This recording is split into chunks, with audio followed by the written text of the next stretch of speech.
Hello mga bossing, good morning. So meron tayong installation dito ng dashcam tsaka Androided unit dito po sa Suzuki DA64B.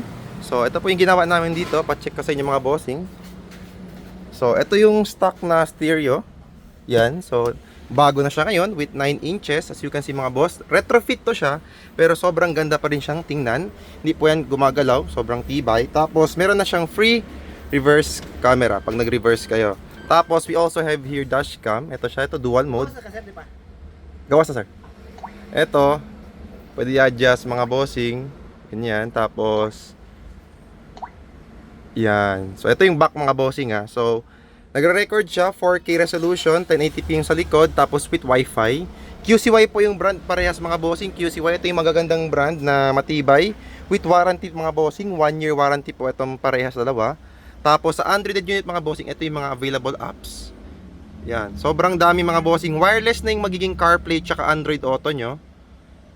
Yan, Android Auto. Tapos meron na siyang DSP, which is pwede nyo na po i-adjust yung music quality ng kotse nyo. So may speaker to sa likod, pati harapan. So this time mga bossing, ma-adjust na to.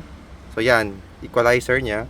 And then Google Chrome, YouTube mga bossing, and Play Store. So literally mga bossing, lahat ng application pwede nyo po i-download. Tapos Google Maps, ito yung pinaka-importante. So yun mga bossing, for more info, do visit our shop. Dito lang po tayo sa Pagadian City, along the highway po mga bossing. Yan. Ito po is going Rotonda.